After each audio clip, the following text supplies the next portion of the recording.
तननो तननो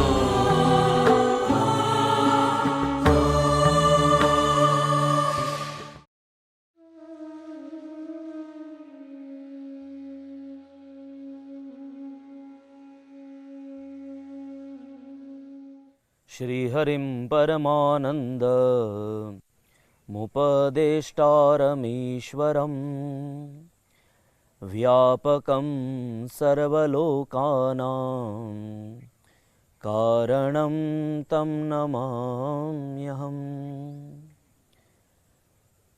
दिक्कालाद्यनवच्छिन्न नन्तचिन्मात्रमूर्तये स्वानुभूत्येकमानाय नमः शांताय तेजसे। आप सभी को जय श्री कृष्ण, जय सिया राम। सभी को प्रणाम, हरिओम, ओम नमः शिवाय। भगवान श्री चंद्रमौलीश्वर की अकारण करुणा और कृपा के चलते हम सभी इस पवित्र श्रावण के मास में शिव तत्व पर चर्चा कर रहे हैं। शिव तत्व के शब्द झल को लेकर हम भगवान चंद्रमौलीश्वर का अभिषेक कर रहे हैं। भीतर से उठने वाले उस भाव का ही कुमकुम और चंदन बनाकर हम भगवान चंद्रमौलीश्वर का तिलक कर रहे हैं। और जब बात निर्वाण षटकम की चल रही है, जब बात आत्म षटकम की चल रही है, तो यहाँ केवल जो एक परंपरा से प्राप्त ज्ञान के द्वारा यदि हम शिव तत्व को देखें, शिव तत्व का यदि हम चिंतन करें, आत्म तत्व का यदि हम चिंतन करें, तो वो थोड़ा रूखा सूखा सा लगता है। और हम तो भाव जगत के प्रवासी है, और भाव जगत के प्रवासी के पास तो केवल भाव होता है, केवल प्रेम होते हैं। और प्रेम के उस दोने में ही कुछ भरकर हम भगवान शिव जी का अभिषेक कर रहे हैं। शब्द चर्चा के द्वारा शब्द अर्चा ही हो रही है भगवान महादेव जी की। तो निर्वाण षटकम के प्रथम श्लोक का हम सभी ने दर्शन किया, जिसमें भगवान आदि शंकराचार्य अपने गुरु आचार्य भगवत्पाद गोविंद स्वामी के सामने अपना परिचय रख रहे हैं। जगतगुरु शंकराचार्य भगवान तो एक ऐसी महाविभूति थी, उनके लिए तो कहा जाता है शंकरो शंकराचार्य। जब सनातन धर्म के ऊपर विधर्मियों का आक्रमण हुआ और ऐसा लग रहा था कि सनातन धर्म का यह दीप बुझ जाएगा, तब उस कैलाश वाले महादेव ने ही भगवान आदि शंकराचार्य के रूप में प्रकट होकर महज 32.5 वर्ष की आयु में सनातन धर्म की पुनः स्थापना करी और एक परंपरा दी, जो आज कई वर्षों से हम सभी उस परंपरा का निर्वाह कर रहे हैं। हम सनातनी हैं और हमें सनातनी होने का गर्व भी है।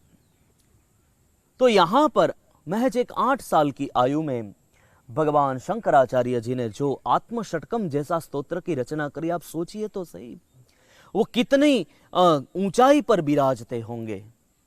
तो उसी आत्म षटकम की हम यहाँ पर चर्चा कर रहे हैं। आइए दूसरे श्लोक का हम दर्शन करें।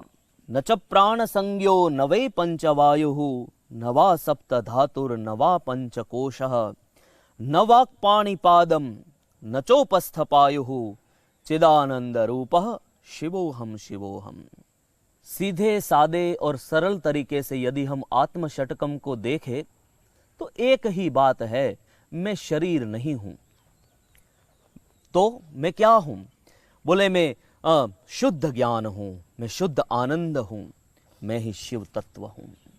और शिव ही तो है अंदर, भीतर जो रमने वाला है वो तो शिव ही है। और इसीलिए तो हम हर समय ये कहते हैं कि जीव की गति किस ओर है? बोले शिव की ओर ही है। जीव जाता है तो शिव की ओर ही तो जाता है। इसलिए जब श्रीमद् भागवत महापुराण की कथा हम सुनते हैं, और पूज्य भाईश्री सुनाते हैं तो कथा में भी कहते हैं रासलीला क्या है, बोले जीव और शिव के मिलन की कथा है। रुक्मिणी विवाह क्या है, बोले जीव और शिव के विवाह की कथा है। तो हम जीव भी है और हम शिव भी है, लेकिन शिव है ना वो छिपा हुआ है।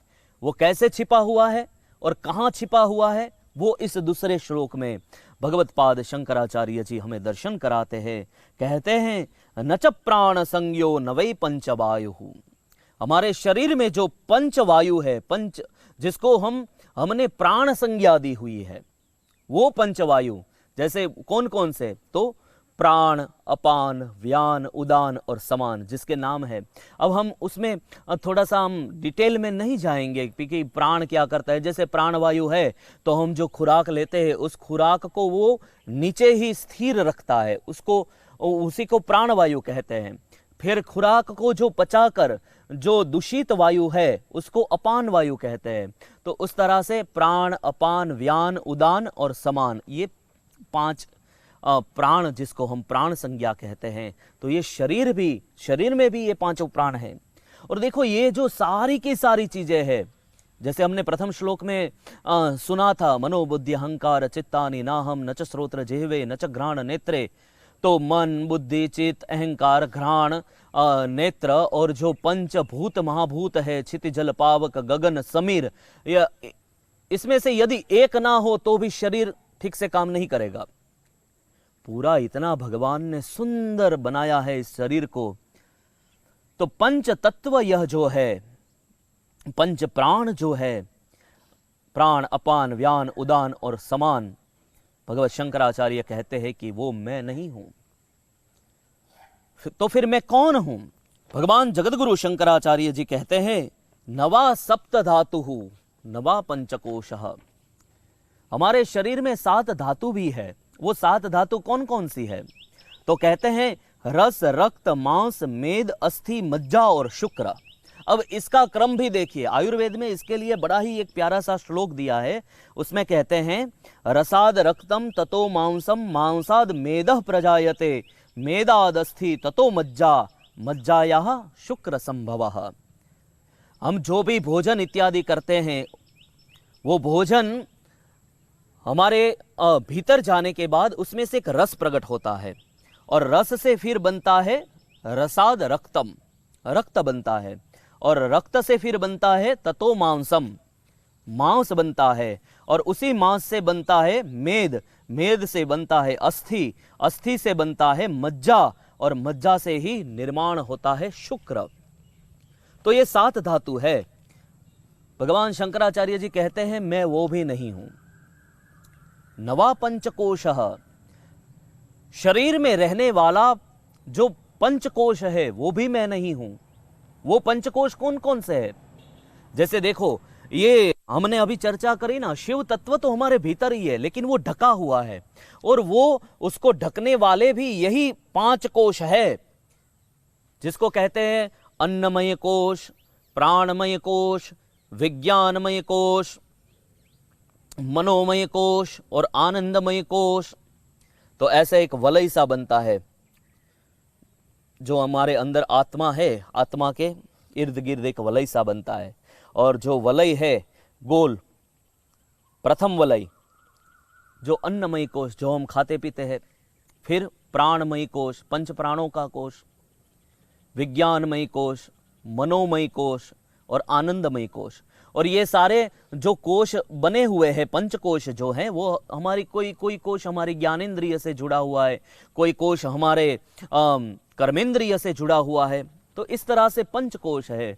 तो भगवान शंकराचार्य जी कहते हैं कि मैं वो पंचकोश भी नहीं हूं। फिर मैं कौन हूं?